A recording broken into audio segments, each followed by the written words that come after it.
क्या वहां पे मिट्टी के घड़े रखोगे तुम प्लेयरों की जगह? प्लेयरों को तो पैसे दे दो। प्लेयर बेचारे गली गली फिर रहे हैं मुंह पे कोरोना वाला मास्क लगा के कि हमें कोई पहचान ना जाए मांगते हुए हैं। कभी ढाबे पे उधार, कभी स्पोर्ट्स शॉप पे उधार, कभी चाय वाले के चपेड़े पड़ रही हैं। क्या हो रहा है ये? 5-5 रुपए के लिए तड़पा दिया आपने प्लेयर्स को। शर्म आनी चाहिए पीसी। हमारे खजाने खाली हो चुके हैं। मतलब वो आपने सुना होगा कि बातें करोड़ों की और दुकान किसकी?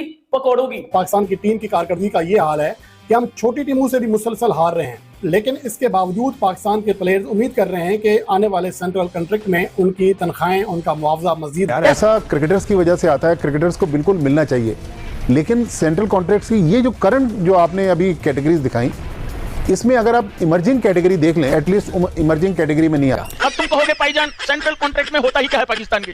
भाईजान मैं बता देता हूँ, उसमें पजामे के लिए 5 मीटर कपड़ा होता है, 1 पैकेट हल्दी, 1 पैकेट नमक और भाई साहब 1 लीटर रिफाइंड तेल दिया जाता है। कटौती की है, आईसीसी की शेयर पे बात हो रही है, जो आज सेंट्रल कॉन्ट्रैक्ट्स ऑफर किए जाएंगे उसका गमो गुस्सा परफॉर्मेंस का तो है ही है, लेकिन उसके साथ एक और बात है कि 2 साल पहले आपके प्लेयर्स की परफॉर्मेंस एक जगह, लेकिन उनकी जो प्रायोरिटीज थी वो सेंट्रल कॉन्ट्रैक्ट। मौजूदा जो पाकिस्तान क्रिकेट टीम की कारकर्दगी है इस सेंट्रल कॉन्ट्रैक्ट के दौरानिए में, जब इनकी तनख्वाहें बढ़ी, इनके मुआवजे बढ़े, तो उसमें पाकिस्तान ने इस अरसे में जो 3 टेस्ट मैचेस खेले हैं उनमें से सिर्फ 1 टेस्ट मैच जीता है। पाकिस्तान क्रिकेट बोर्ड पूरी तरह से बैंकरप्ट हो चुका है। जी हां, उनके पास सैलरी देने के लिए पैसे नहीं बचे हैं।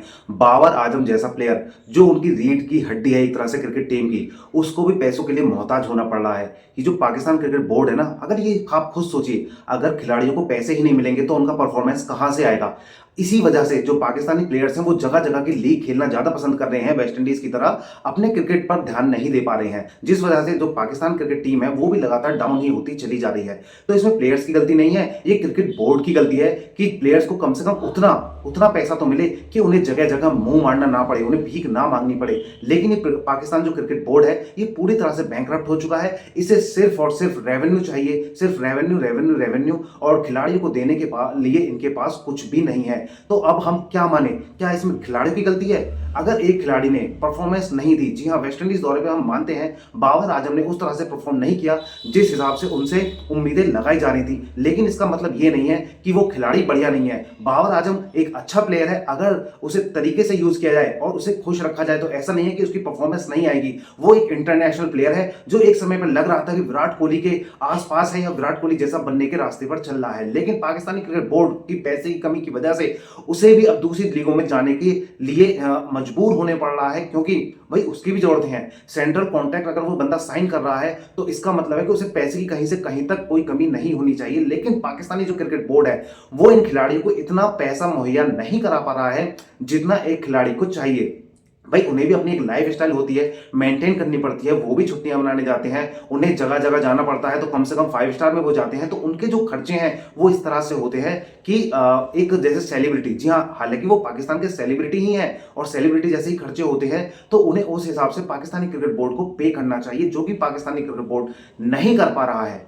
तो ये खिलाड़ियों के लिए एक तरह से डीमोटिवेट करने का ही तरीका है, और अगर पैसा ही नहीं मिलेगा तो खिलाड़ी का जो दिमाग है वो दूसरी लीगों पर जाएगा, दूसरे कामों पर जाएगा, क्योंकि उसे तो पैसा चाहिए। अब वो स्टार बन चुका है एक बार क्रिकेट टीम में आकर, तो भाई उसके खर्चे पूरे कैसे होंगे? तो वो मजबूर है बाहर जाने के लिए, बाहर के लिए खेलने के लिए, और अपना ध्यान क्रिकेट से हटाने के लिए, क्योंकि उसे हटाना ही पड़ेगा। वो बिजनेस में भी इंटरेस्टेड होगा, वो एड्स में भी इंटरेस्टेड होगा। ये बीसीसीआई की तरह नहीं है, उन्हें एड भी मिल रहे हैं और उन्हें इतना ज्यादा रेवेन्यू मिल रहा है कि वो चाहे तो वो ऐड करें या ना करें, भारतीय क्रिकेट टीम को कोई फर्क नहीं पड़ता है, क्योंकि उनके सेंट्रल कॉन्ट्रैक्ट ही इतने ज्यादा पैसे वाले होते हैं। तो ये पाकिस्तानी क्रिकेट बोर्ड की कमी है कि वो अपने खिलाड़ी को खुश नहीं रख पा रहे हैं। तो अगर आपको भी ये वीडियो पसंद आई तो चैनल को लाइक करें, सब्सक्राइब करें और हमारे साथ ऐसे ही क्रिकेटिंग न्यूज के लिए लगातार बने रहें। मैं आपका दोस्त प्रवीण कुमार शर्मा, डेली न्यूज। ऐसे भी खिलाड़ी हैं जो पूरा साल गुजर जाता है, 12 महीने सिर्फ तनख्वाह लेते हैं, खेलते नहीं हैं, फिर कुछ सेंट्रल कॉन्ट्रैक्ट में ऐसी एंट्री भी हो जाती है जो कहीं होते नहीं। और अगर आपके पीएसएल से अगर पैसा मिल रहा है तो उसमें से भी कुछ ना कुछ पैसे प्लेयर्स के लिए होने चाहिए, क्योंकि लीग्स को स्पॉन्सर मिलते ही इसी वजह से कि उस लीग के अंदर उस मुल्क के आपके टॉप के प्लेयर्स खेल रहे हैं। तो पाकिस्तान की कारकर्दगी आए रोज खराब से खराब तर होती जा रही है। छोटी टीमों में जहां पहले भी पाकिस्तान टीम कभी कभार हारी थी, उसे एक आप अपसेट कहते थे, लेकिन अब बांग्लादेश पाकिस्तान को हराती है, वेस्ट इंडीज पाकिस्तान को हराती है, तो उसे पूरी है। जो आज सेंट्रल कॉन्ट्रैक्ट्स ऑफर किए जाएंगे उसका गमो गुस्सा परफॉर्मेंस का तो है ही है, लेकिन उसके साथ एक और बात है कि 2 साल पहले आप सबको याद है 2023 के वर्ल्ड कप में क्या हुआ था। उस वक्त की जो मीडिया मैनेजर थी पाकिस्तान क्रिकेट बोर्ड, आलिया रशीद, पाकिस्तान की पहली फीमेल स्पोर्ट्स जर्नलिस्ट, उन्होंने ये बात ऑन रिकॉर्ड आके कैटेगोरिकली कही थी कि आपके प्लेयर्स की परफॉर्मेंस एक जगह, लेकिन उनकी जो प्रायोरिटीज थी वो सेंट्रल कॉन्ट्रैक्ट थी कि अगले दिन सुबह साउथ अफ्रीका के साथ नॉकआउट एक किस्म का मैच था, और एक रात पहले जो हमारे प्लेयर्स थे दे वर मोर कंसर्न के सेंट्रल कॉन्ट्रैक्ट में इंक्रीज क्या होने जा रहा है। मैसिव इंक्रीज मिला था, एक हिस्टोरिक टर्न अराउंड हुआ था सेंट्रल कॉन्ट्रैक्ट्स में, क्योंकि 2022 से पहले तक पाकिस्तान टीम का एक राइज था। आप रैंकिंग्स में नंबर 1 में थे, बाबर, रिजवान, शाहीन, नसीम, हारिस रैंकिंग्स में ये जरा कमांडिंग पोजीशन पे बैठे हुए थे।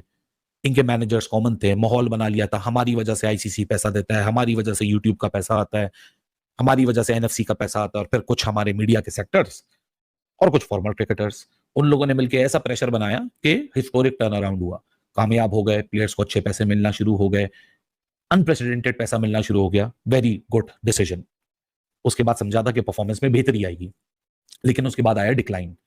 सीबी के चेयरमैन थे 2007 या उससे पहले का कोई पीरियड था जब पहली बार पाकिस्तान ने ये सेंट्रल कॉन्ट्रैक्ट मुतारिफ करवाए। उस दिन से लेके आज हम खड़े हुए हैं, मेरा ख्याल कोई 18-20 साल गुजर गए, एक भी सेंट्रल कॉन्ट्रैक्ट ऐसा नहीं था जिस पे क्रिटिसिज्म ना हुई हो, लोगों ने सवालात ना उठाए हों। देखिए, पैसा क्रिकेटर्स की वजह से आता है, क्रिकेटर्स को बिल्कुल मिलना चाहिए, लेकिन सेंट्रल कॉन्ट्रैक्ट्स की ये जो करंट जो आपने अभी कैटेगरीज दिखाई, इसमें अगर आप इमर्जिंग कैटेगरी देख लें, देखिए 2 टेस्ट क्रिकेटर बैठे हुए हैं, शायद मैं गलत कह रहा हूँ, मेरे ख्याल में Usman Qadir at least emerging category में नहीं आते। अगर आप उस्मान कादिर को रखना चाहते थे। And what about Imran Bhatt? Imran Bhatt भी नहीं आते। एक 91 की इनिंग्स पे आप उसको इमर्जिंग कैटेगरी में डाल रहे हैं। मसला वही है कि जो लोग कमेटी में होते हैं उसमें मेन रोल जो होता है वो कप्तान और हेड कोच का होता है, उनके कहने पर ये सारी फहरिस्त बनती है। फिर चीफ सेलेक्टर भी साथ हैं, जिस तरह आपने कहा कि नदीम खान भी साथ हैं।